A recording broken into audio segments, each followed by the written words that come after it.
ಸ್ನೇಹಿತರೆ ನಮಸ್ತೆ. ಒಂದಷ್ಟು ಬೆಳ್ಳುಳ್ಳಿ, ಚೂರು ಶುಂಠಿ, ಒಂದೆರಡು ಹಸಿರು ಮೆಣಸಿನ್ಕಾಯಿ, ಸ್ವಲ್ಪ ಪುದೀನ ಇದಿಷ್ಟನ್ನು ಗ್ರೈಂಡ್ ಮಾಡ್ಕೋಬೇಕು. ಸ್ವಲ್ಪ ಎಣ್ಣೆ ಕಾಯ್ತಾ ಇದೆ, ಸಾಸಿವೆ ಹಾಕಬೇಕು. ಸಾಸಿವೆ ಸಿಡಿದಿದೆ, ಸ್ವಲ್ಪ ಜೀರಿಗೆ, ಸ್ವಲ್ಪ ಕಡಲೆಬೇಳೆ ಬೇಕಾದ್ರೆ ಬಿಡು, ಉದ್ದಿನಬೇಳೆ ಅಷ್ಟೇ ಇದ್ದರೆ ಹಾಕ್ಬೋದು, ಇಲ್ಲಾಂದರೆ ತೊಂದರೆ ಇಲ್ಲ. ಸಣ್ಣದಾಗಿ ಹಚ್ಚಿಟ್ಕೊಂಡಿರೋ ಒಂದು ಈರುಳ್ಳಿ, ಕರಿಬೇವಿನ ಸೊಪ್ಪು ಹಾಕ್ಬೋದು. ಕರಿಬೇವಿನ ಸೊಪ್ಪು ಇಲ್ಲ ಆದ್ದರಿಂದ ಇವಾಗ ಹಾಕ್ತಾಯಿಲ್ಲ.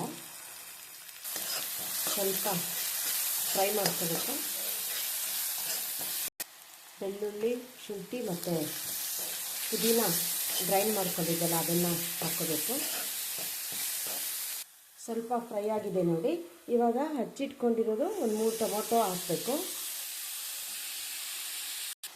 ಚಿಟಿಕೆ ಅರಿಶಿನ, 1 ಟೀ ಸ್ಪೂನಷ್ಟು ಧನಿಯಾ ಅಥವಾ ಸಾಂಬಾರು ಪುಡಿ, 1 ಟೀ ಸ್ಪೂನು ಅಚ್ಚು ಖಾರದ ಪುಡಿ, ಒಂದು ಅರ್ಧ ಟೀ ಸ್ಪೂನಷ್ಟು ಸಕ್ಕರೆ ಯಾಕೆ ಅಂದರೆ ಚೆನ್ನಾಗಿ ಹೊಂದ್ಕೊಳ್ಳಿ ಅಂತ. ನೀವು ಇದನ್ನು ರೊಟ್ಟಿಗೆ, ಚಪಾತಿಗೆ, ಹಾಗೆ ಬಿಸಿ ಬಿಸಿ ಅನ್ನಕ್ಕೂ ಹಾಕೊಂಡು ತಿನ್ಬೋದು. ದಿಢೀರಂತ ಮಾಡ್ಕೋಬೋದು. ಸ್ವಲ್ಪ ನೀರು ಹಾಕ್ಕೋಬೇಕು. ಟೊಮೊಟೊ ಜಾಸ್ತಿ ರಸ ಇರೋದ್ರಿಂದ ಸ್ವಲ್ಪ ಸಾಕು. ರುಚಿಗೆ ತಕ್ಕಷ್ಟು ಉಪ್ಪು.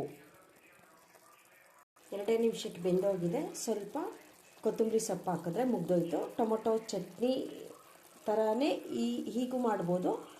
ಇದು ಟೊಮೊಟೊ ಗೊಜ್ಜು ದಿಢೀರಂತ ಆಗೋಗುತ್ತೆ. ಅನ್ನಕ್ಕೆ ಮೊದಲೇ ಹೇಳ್ದಾಗೆ ಎಲ್ಲದಕ್ಕೂ ಆಗುತ್ತೆ, ರೊಟ್ಟಿಗೆ, ಚಪಾತಿಗೆ, ಪೂರಿಗೆಲ್ಲ. ವಿಡಿಯೋ ನೋಡಿದ್ರಲ್ಲ ಸ್ನೇಹಿತರೆ, ಹೇಗೆ ಅನ್ನಿಸ್ತು? ತುಂಬ ಸಿಂಪಲ್ ರೆಸಿಪಿ, ಆದರೆ ಎಷ್ಟೊಂದು ಜನಕ್ಕೆ ಅದೂ ಗೊತ್ತಿರಲ್ಲ, ಹಾಗಾಗಿ ಇದನ್ನು ಮಾಡಿದ್ದೀನಿ. Thank you.